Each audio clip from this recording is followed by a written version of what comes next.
Hello and welcome to Prep IAS. My name is Tushant Yadav and today I am going to analyze a very important news, that is RBI issues schemes to market government securities to retail investors. तो RBI अब government securities को retail investors को direct market कर सकता है, यानी retail investors अब direct government securities में इन्वेस्ट कर सकते हैं। समझेंगे कि ये पूरी न्यूज है क्या, तो इस पूरी न्यूज का एनालिसिस करेंगे, समझेंगे कि गवर्नमेंट सिक्योरिटीज क्या होती है, बॉन्ड्स क्या होते हैं, फाइनेंशियल मार्केट क्या होता है, ये गवर्नमेंट का बोरोइंग प्रोग्राम क्या होता है और आरबीआई क्यों हैंडल करता है, समझेंगे इस चीजों को। ठीक है, तो समझते हैं। चलिए, इससे पहले एक एक्सप्लेनर है मेरा इनिशियल पब्लिक ऑफर के ऊपर, तो वो एक्सप्लेनर आप जरूर देखिएगा। तो इनिशियल पब्लिक ऑफर समझाया है मैंने वहां पर, फॉलो ऑन पब्लिक ऑफर समझाया है और प्राइवेट प्लेसमेंट समझाया है।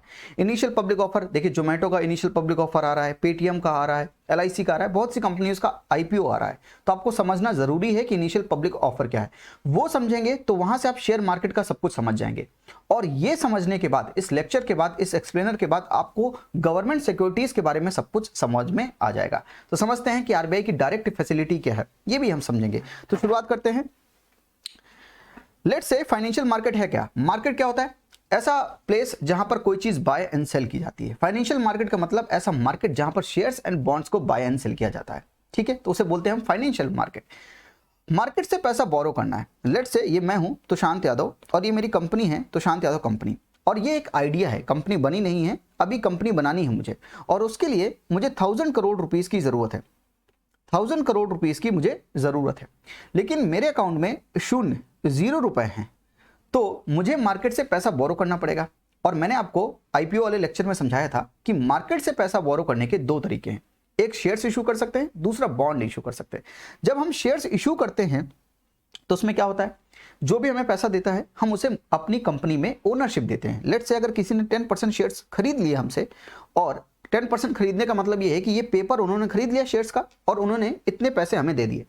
10% शेयर्स खरीदने का मतलब है कि उनकी कंपनी में 10% की ओनरशिप होगी। तो जितने परसेंट आपने शेयर्स खरीदे, आपकी कंपनी में उतने परसेंट की ओनरशिप है। अब अगर आप ओनर है कंपनी में, तो अगर आपको प्रॉफिट है, कंपनी को प्रॉफिट होगा तो आपको भी प्रॉफिट होगा, कंपनी को लॉस होगा तो आपको भी लॉस होगा। तो शेयर्स का मतलब क्या है कि आप कंपनी में पार्टनरशिप कर रहे हो, आप कंपनी में ओनर हो, जितने परसेंट शेयर्स आप खरीद रहे हो उतने परसेंट ओनर हो। तो शेयर्स इशू करने का मतलब यह है कि ऐसा पेपर मैं उनको दूंगा जो ये शेयर्स खरीदेंगे, और उनसे पैसा ले लूंगा और उनको कंपनी में ओनर बना दूंगा। तो कुछ लोग उठ गए, कुछ बच्चों ने कहा कि सर अगर ओनरशिप ना लेनी हो, प्रॉफिट में प्रॉफिट तो शेयर करना चाहते हैं पर लॉस में लॉस शेयर नहीं करना चाहते, तो कुछ जुगाड़ बताइए। हमने कहा वेरी गुड सर, हम आपको इसका जुगाड़ बताते हैं। ऐसा करते हैं, हम आपको कुछ ऐसा पेपर इशू करते हैं जिसका नाम है बॉन्ड, या इसको हम डिवेंचर्स भी कहते हैं। ऐसा पेपर इशू करते हैं जिसमें लिखा होगा कि कितना रुपए आप दे रहे हैं, लेट्स से 100 रुपीज दे रहे हैं 8% पर और 1 साल के लिए। यानी ये पेपर मैं आपको दूंगा और आपसे कहूंगा 100 रुपए आप मुझे दे दो। आपने 100 रुपए मुझे दे दिए और मैं आपसे कहूंगा कि इस पीरियड के बाद आना, यानी 1 साल के बाद आना, और मैं तुमको 108 रुपए दूंगा, यानी प्रिंसिपल और इंटरेस्ट के साथ पैसा वापस कर दूंगा। तो कंपनी को प्रॉफिट होगा, लॉस होगा, आपसे कोई मतलब नहीं। आप 1 साल बाद आइएगा, 108 रुपए लेकर जाइएगा। बच्चे खुश हो गए कि सर सही है। तो इसका मतलब यह है कि मार्केट से पैसा बोरो करने के दो तरीके हैं, आप शेयर्स इशू कर सकते हैं और बॉन्ड इशू कर सकते हैं। अब ये इशू करने वाला कौन है, इससे डिपेंड करता है कि बॉन्ड कैसा है। लेट्स से अगर गवर्नमेंट पैसा बोरो करना चाह रहा है मार्केट से, तो हम उसको बोलेंगे गवर्नमेंट बॉन्ड्स, या जब कंपनीज इशू करती हैं तो बोलेंगे हम कॉर्पोरेट बॉन्ड्स।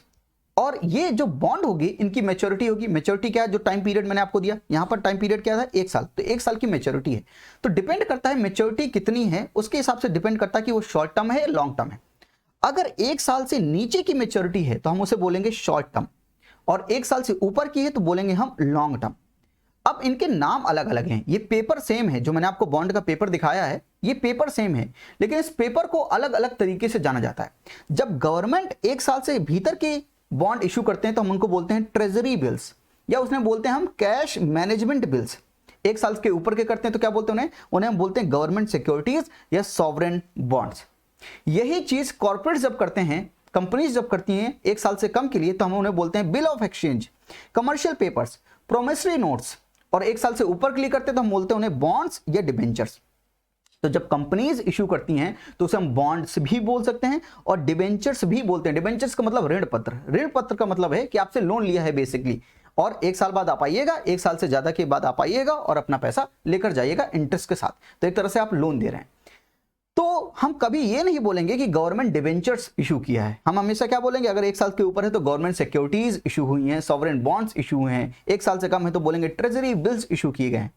कॉर्पोरेट्स करते हैं तब हम डिवेंचर्स बोल सकते हैं। बेसिक डिफरेंस ठीक है, यहां तक ठीक है। तो गवर्नमेंट अगर मार्केट से पैसा बोरो कर रहा है तो हम उन्हें, अगर 1 साल से ऊपर का तो क्या बोल सकते हैं, गवर्नमेंट सिक्योरिटीज बोल सकते हैं, सॉवरेन बॉन्ड बोल सकते हैं। तो यहां पर इसी के बारे में बात हो रही है। यहां पर गवर्नमेंट जो इशू करता है बॉन्ड्स, उनके बारे में बात हो रही है। ठीक है, ये समझ में आया, इतना टॉपिक समझ में आया कि गवर्नमेंट बॉन्ड्स होते क्या हैं, long term and short term को हम क्या बोलते हैं। ठीक है भाई, अब ये न्यूज क्या है, आपका बैकग्राउंड बन गया। इस बैकग्राउंड में समझने की कोशिश कीजिए कि ये न्यूज है क्या।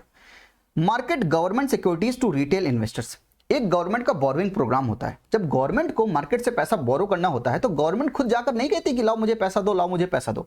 गवर्नमेंट आरबीआई को बोलता है कि आरबीआई मेरे बिहाफ पर जाओ और जो ये मैंने गवर्नमेंट सिक्योरिटीज छापी हैं लोगों को देकर उनसे पैसा लाकर मुझे दो। तो आरबीआई जो है गवर्नमेंट का बोरोइंग प्रोग्राम संभालता है। ये चीज क्लियर है।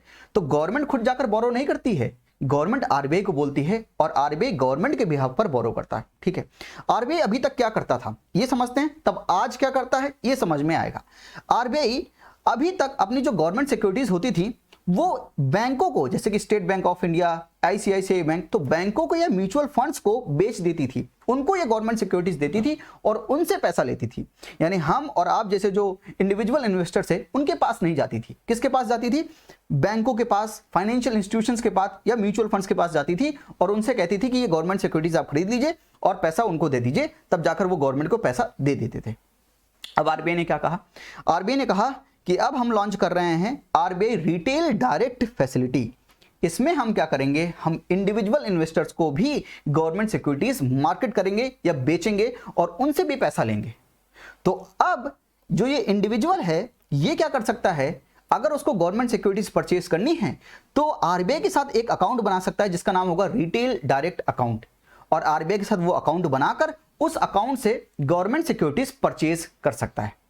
अब ये परचेज अगर उसको करना है तो प्राइमरी मार्केट में भी कर सकता है और सेकेंडरी मार्केट में भी कर सकता है। प्राइमरी मार्केट और सेकेंडरी मार्केट वो आईपीओ वाले एक्सप्लेनर में मैंने समझाया है। अगर आप फिर भी समझें तो प्राइमरी मार्केट क्या होता है, ऐसा मार्केट जहां पर हर चीज न्यू बिकती है। अगर आपको नई एसी खरीदनी है तो जिस मार्केट में आप जाओगे उसे हम बोलेंगे प्राइमरी मार्केट।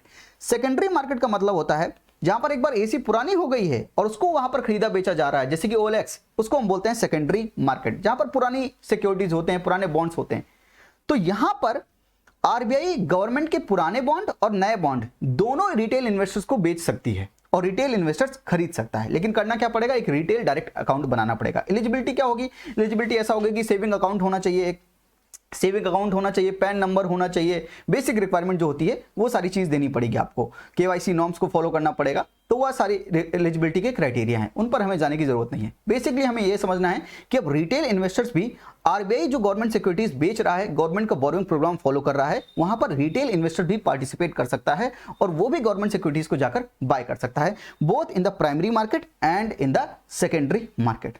अब इससे होगा क्या, समझिए इस चीज को, इससे होगा क्या भाई, गवर्नमेंट क्या कर रहा था, गवर्नमेंट सिक्योरिटीज इशू करके क्या कर रहा था, वो मार्केट से पैसा बोरो कर रहा था। और गवर्नमेंट मार्केट से पैसा बोरो कर रहा था तो पहले बैंक से, म्यूचुअल फंड से, इनसे बोरो कर रहा था, लेकिन अब उसने आम जनता को भी अपने पास बुला लिया है इन्वेस्ट करने के लिए। यानी अब इंडिविजुअल भी गवर्नमेंट के बॉन्ड्स में इन्वेस्ट कर सकते हैं। इससे गवर्नमेंट को क्या फायदा, इन्वेस्टर्स को क्या फायदा होगा कि गवर्नमेंट बॉन्ड्स में इन्वेस्ट करेंगे तो उनको एक फिक्स रिटर्न मिलेगा, उसके बाद उनको एक सिक्योर रिटर्न मिलेगा। गवर्नमेंट कभी डिफॉल्ट नहीं करती, इसीलिए गवर्नमेंट बॉन्ड्स को हम सॉवरेन बॉन्ड्स बोलते हैं, क्योंकि गवर्नमेंट कभी डिफॉल्ट नहीं करती। आप 2 साल बाद जाओगे, अगर मेच्योरिटी 2 साल की है, 2 साल बाद जाओगे, आपको गवर्नमेंट प्रिंसिपल और इंटरेस्ट जरूर देगी, डिफॉल्ट नहीं करेगी। तो आपका इन्वेस्टमेंट जो होगा वो सिक्योर हो जाएगा, पहली बात।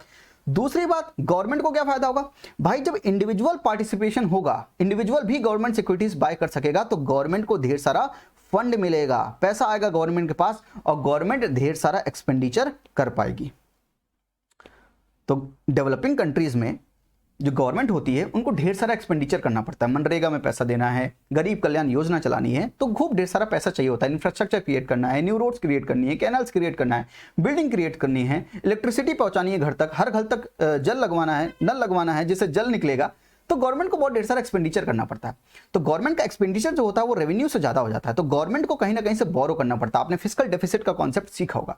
बोरो करने के लिए गवर्नमेंट क्या करता है, बोरोइंग प्रोग्राम चलाता है। आरबीआई को बोलता है कि गवर्नमेंट सिक्योरिटीज जो छाप रहा है वो जाकर लोगों तक पहुंचाए और उनसे पैसा लेकर आए। तो अभी तक आरबीआई बैंकों को और म्यूचुअल फंड्स को, ऐसे फाइनेंशियल इंस्टीट्यूशंस को बेचता था और उनसे पैसा लेकर आता था। और अब आरबीआई क्या करने लगा है कि direct facility to retail investors, तो इंडिविजुअल भी अब आरबीआई के साथ अकाउंट खुलवाकर अपना गवर्नमेंट सिक्योरिटीज जो है वो खरीद सकता है और रिटेल इन्वेस्टर्स जो है गवर्नमेंट सिक्योरिटीज में इन्वेस्ट कर सकता है। This is the whole news. तो इससे आपको समझ में आएगा गवर्नमेंट को क्या फायदा है और रिटेल इन्वेस्टर्स को भी क्या फायदा है। आई होप ये आपको समझ में आया होगा। आईपीओ के लिए पिछला एक्सप्लेनर जरूर रेफर कीजिएगा, वहां पर आईपीओ का आपको कॉन्सेप्ट समझ में आएगा। तो वहां पर शेयर्स मार्केट में आपको प्राइमरी मार्केट और सेकेंडरी मार्केट बहुत अच्छे से एक्सप्लेन किया है, तो वो भी जरूर समझिएगा। तो आज के लिए इतना ही। थैंक यू, नमस्ते, जय हिंद।